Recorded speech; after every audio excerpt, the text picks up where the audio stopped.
আমাদের টেকসাইগাই ইউটিউব পরিবারের আরেকটা নতুন প্রশ্নোত্তর পর্বের ভিডিওতে আপনাকে আবার স্বাগত জানাই। আমি অভ্র। আজকে রবিবার এবং যথারীতি প্রশ্নোত্তর পর্বের ভিডিও নিয়ে আমরা হাজির। আপনারা কঠিন কঠিন প্রশ্ন ছুড়ে দিয়েছেন আমার দিকে, আমি চেষ্টা করব তার ঠিকঠাক উত্তর দেওয়ার। ভিডিওটা শেষ অবধি দেখবেন, ভালো লাগলে লাইক করবেন, আর খারাপ লাগলে আমাদের চ্যানেলটা সাবস্ক্রাইব করে রাখতে পারেন। আগামী দিনে বহু ভালো ভালো ভিডিও আসবে, তার মধ্যে কোনো না কোনোটা আপনার ঠিক ভালো লাগবে। তাহলে চলুন সরাসরি শুরু করা যায়। প্রথম প্রশ্ন করেছেন মাহফুজ আহমেদ সাবান। তিনি বলছেন, দাদা স্যামসাং গ্যালাক্সি A72 আর পোকো X3 প্রো এই দুইটার মধ্যে কোনটা ভালো হবে? প্লিজ রিপ্লাই দেবেন, আশা করব। Love you. লাভ ইউ ভাই। আর এই দুটো ফোনের মধ্যে আমার মতে best value for money phone অবশ্যই পোকো X3 প্রো। কিন্তু আপনার কাছে যদি বাজেটটা কোনো সমস্যা না হয়, আপনি যে কোনো দামে যদি ফোন নেবেন ভাবেন, তাহলে অবশ্যই স্যামসাং গ্যালাক্সি A72 নিয়ে নেবেন। কারণ সেখানে প্রসেসর তুলনামূলক কমজোরি হলেও ওভারঅল এক্সপিরিয়েন্সটা অনেক বেটার, ইউআই অনেক ভালো, সফটওয়্যার অনেক ভালো, এবং ওখানেও স্ন্যাপড্রাগনের প্রসেসর আছে, সেটাও যথেষ্ট ভালো। তাছাড়া ওখানে ডিসপ্লে বেটার আছে, সেখানে আরও অনেক কিছু, ক্যামেরা থেকে আরম্ভ করে অনেক কিছু আপনি বেটার পাবেন। সেক্ষেত্রে অবশ্যই বাজেট যদি সমস্যা না হয়, A72 এক্সপিরিয়েন্স বেটার। পরের প্রশ্ন করেছেন আলামিন মাহমুদ। তিনি বলছেন, দাদা আমাদের ভারত বাংলাদেশে রেডমি K40 অথবা 40 প্রো কোন নামে আসবে? প্লিজ দাদা, লাভ ফ্রম বিডি।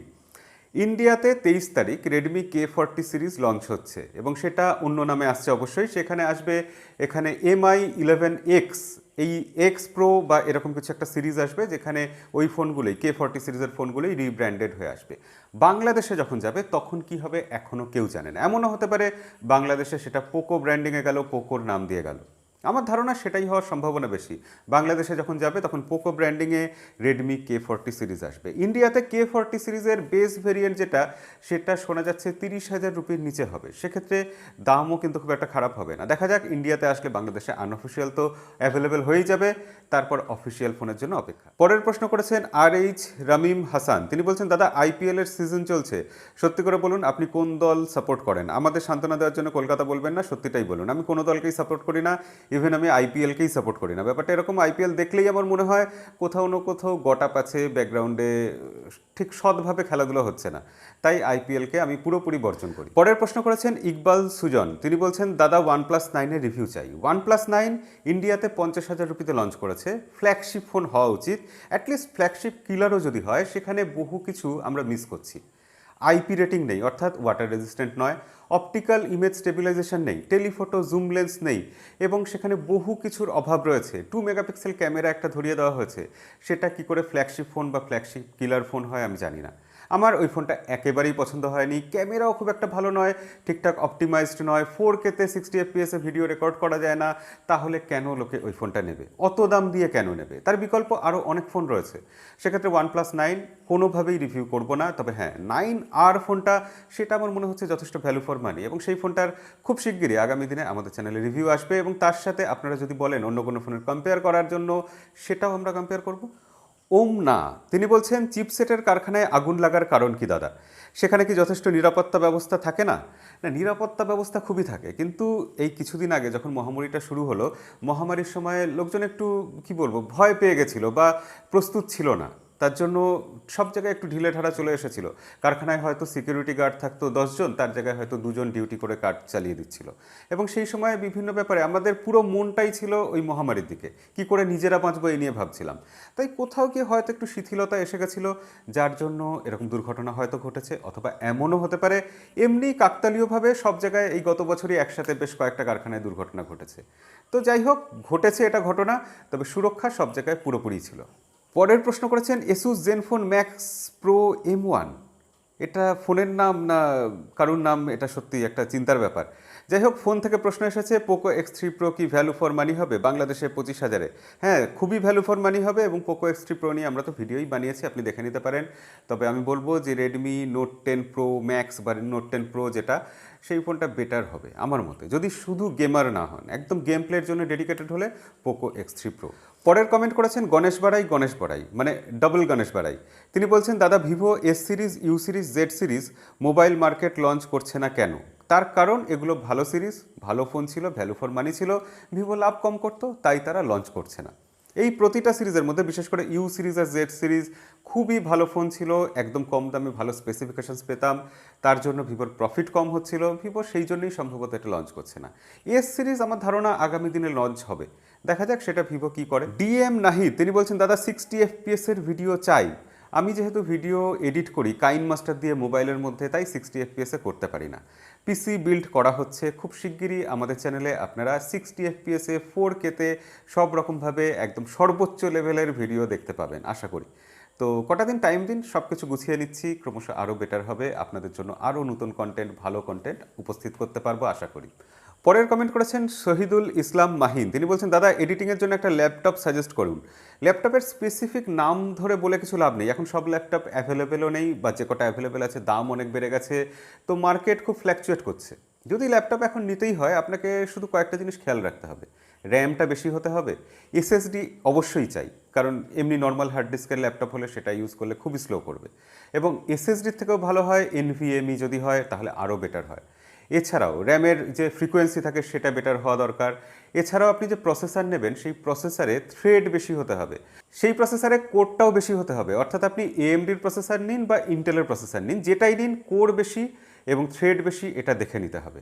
এই কয়েকটা ব্যাপার আপনি যদি খেয়াল রাখেন এবং তার সাথে একটা ভালো গ্রাফিক্স কার্ড থাকে ল্যাপটপে, তাহলে অবশ্যই এডিটিংয়ের জন্য সেরা ল্যাপটপ আপনি বেছে নিতে পারবেন। পরের কমেন্ট করেছেন বিশাল সিংহ। তিনি বলছেন, অভ্রদা সমান পরিমাণের ব্যাটারি হয়েও এক একটা ডিভাইস মোটা এবং এক একটি ডিভাইস চিকন কেন? আশা করি প্রশ্নের উত্তর দেবেন। অবশ্যই দেব। এবং ডিভাইস শুধু মোটা বা পাতলা হয় এটা ব্যাটারির জন্য হয় না, কখনো কখনো ব্যাটারির জন্য হয় ঠিকই, কিন্তু স্যামসাং তো 7000 mAh ব্যাটারি দিয়েও ফোন হালকা রাখতে পারে, পাতলা রাখতে পারে। তার কারণ ফোন মোটা হওয়া পাতলা হওয়া এই ব্যাপারটা সব থেকে বেশি ডিপেন্ড করে ডিসপ্লের ওপর। ডিসপ্লে যদি আইপিএস এলসিডি হয় তাহলে সেটা ভারী হয় এবং মোটা হয়। যদি অ্যামোলেড হয়, সুপার অ্যামোলেড হয়, সুপার অ্যামোলেড প্লাস হয়, তাহলে একদম পাতলা ডিসপ্লে হবে, হালকা হবে ফোন এবং ফোন পাতলা রাখা যাবে। হ্যাঁ, এটা ঠিক যে 5000 mAh হলে যতটা পাতলা রাখা সম্ভব, 7000 mAh হলে তার থেকে একটু মোটা হয়ে যাবেই। কিন্তু ফোনের ভিতরে যে জায়গাগুলো, সেই জায়গাগুলো কতটা ভালো করে কাজে লাগানো হচ্ছে এটা একটা বড় ফ্যাক্টর। স্টিভ জবস যখন প্রথম আইফোন তৈরি হয়েছিল, সেই আইফোনের প্রোটোটাইপ তিনি হাতে নিয়ে সরাসরি ওটাকে জলে বা একটা ট্যাঙ্কের মধ্যে ফেলে দিয়েছিলেন, যে তার মধ্যে থেকে এয়ার বাবল বেরিয়ে আসছে কিনা। যদি বেরিয়ে আসে বুঝতে হবে ওর ভিতরে এখনও ফাঁকা জায়গা রয়েছে, সেই জায়গাটাকে ঠিক করতে হবে, মেকআপ করতে হবে। ডিভাইসের ভিতরের কম্পোনেন্টগুলোকে আরও কম্প্যাক্ট করতে হবে, যাতে ফোন আরও ছোট হবে, আরও পাতলা হবে। কিন্তু শাওমির মতো কোম্পানি, রিয়েলমির মতো কোম্পানি, এরা এইসবগুলোকে ভাবে? আপনার কি মনে হয় এরা আগামী দিনেও ভাববে? এত ফোন লঞ্চ করছে, কোথায় সময় আছে? তো তার জন্যই ডিভাইসগুলো আমরা পোকোর ক্ষেত্রে দেখলাম যে এত মোটা ডিভাইস হয়ে গেল, এবং এই জন্যই। পরের কমেন্ট করেছেন আলমগীর আপন। তিনি বলছেন, দাদা আশা করি জানাবেন প্লিজ। দাদা এর আগে 3বার কমেন্ট করেছিলাম দাদা, উত্তর পাইনি, খুবই দুঃখিত ভাই উত্তর দিতে পারিনি বলে। তো তিনি প্রশ্ন করেছেন এটাই যে Realme X7 5G and Realme 8 Pro and Redmi Note 10 Pro Max and Mi10i 5G best phone কোনটা হবে দাদা বলবেন? আপনি কি কারণে ফোনটা ব্যবহার করবেন, কি পারপাসে ইউজ করবেন, আপনি কি পছন্দ করেন সেটা লেখেননি। এখানেই তো সমস্যা। আপনি যদি গেমিংয়ের জন্য ফোন নেন একরকম হবে, ক্যামেরার জন্য নিলে একরকম হবে, কম্প্যাক্ট ফোন চাইলে অবশ্যই রিয়েলমির ফোন নেওয়া উচিত। Realme 8 Pro সেটা ভালো ফোন হতে পারে, অ্যামোলেড ডিসপ্লে আছে। কিন্তু আমি বলবো সব মিলিয়ে আমার পছন্দ অলরাউন্ডার হিসাবে Redmi note 10 pro max. Display ভালো এবং ফোনটার পারফরমেন্সও ভালো, ক্যামেরাও ভালো, কিন্তু ওই এমআইইউআই আছে, প্রচুর সফটওয়্যারের সমস্যা আছে। পরের কমেন্ট করেছেন মোহাম্মদ আবির। বলছেন, দাদা আপনার সানগ্লাসের রিভিউ চাই, কত মেগাপিক্সেল, কত পাওয়ার, কি কি সুবিধা আছে? সানগ্লাসে আমার নর্মাল চশমায় যা পাওয়ার আছে তাই পাওয়ার আছে। এটাতে পাওয়ার হচ্ছে 1.75, মাইনাস প্লাস দুরকমই আছে। আর সানগ্লাসটা এই এত মেগাপিক্সেলই আর কি, মানে 2 মেগাপিক্সেলের কাছাকাছি। আর এটাতে রিভিউ করার মতো এটাতে কিছু নেই আসলে। এটা এমনই একটা সানগ্লাস যেটা নিয়ে ডাকাতি করা হয়েছে আর কি। এই সানগ্লাসটা যখন কিনতে গেছিলো আমার ওয়াইফ একা গেছিলেন এবং তার কাছ থেকে ডাকাতি করে 20,000 ইন্ডিয়ান রুপি ছিনিয়ে নেওয়া হয়েছে। হ্যাঁ, এই সানগ্লাসটার দাম 20,000 ইন্ডিয়ান রুপি, ভাবা যায় না। মানে কীভাবে যে টুপি পরিয়েছে দোকানদার আমি সেটা বুঝে পাচ্ছি না। তো আলটিমেটলি কিছু করার নেই, মানে প্রতিবার সানগ্লাসটা পরি আর প্রতিবার আফসোস করি যে 20,000 রুপির সানগ্লাস পরছি, ভাবা যায়। পরের কমেন্ট করেছেন অলোক বিশ্বাস। তিনি বলছেন যে কনফিউজড পিকচার যে চ্যানেলটা হ্যাক হয়ে গেছিলো, উড়ে গেছিলো, সেই চ্যানেলটা কি ফিরে এসেছে? সেটার ব্যাপারে আপনি কিছু বলুন। তো হ্যাঁ, কনফিউজড পিকচার, আপনারা যে টুম্পা গানটা শুনেছেন, খুব বিখ্যাত হয়েছিল গানটা, প্রচুর মিলিয়ন মিলিয়ন ভিউ হয়েছে। তো সেই গানটা যে চ্যানেলের থেকে এসেছিল সেই চ্যানেলটার নাম হচ্ছে কনফিউজড পিকচার। তাদের চ্যানেল মাঝখানে গায়েব হয়ে গেছিলো। তো আমরা সেটা নিয়ে টুইটও করেছিলাম, ইউটিউবকে ট্যাগ করে আমরা টুইট করেছিলাম। তো শেষ অবধি তাদের চ্যানেল ফিরে এসেছে, এটা একটা আশ্বাসের খবর, ভালো খবর, খুব আনন্দের খবর এটা। এবং এরকম যে হচ্ছে মাঝে মাঝে চ্যানেল হ্যাক হয়ে যাচ্ছে, এই ব্যাপারে আপনারা যারা ইউটিউব মানে কন্টেন্ট ক্রিয়েটার আছেন ইউটিউবে, তারা খুব সাবধান থাকবেন এবং ইউটিউবের এই ব্যাপারগুলো খুব গুরুত্ব দিয়ে দেখা দরকার। আর টুইটারে এর জন্য আমাদের সবসময় অ্যাক্টিভ থাকা দরকার। টুইটারে অবশ্যই আপনারা অ্যাক্টিভ থাকুন, অ্যাকাউন্ট খুলুন, কারণ যে কোনো রকম প্রবলেম হলে ইউটিউবকে ডাইরেক্ট কন্ট্যাক্ট করা যায় টুইটারের মাধ্যমে।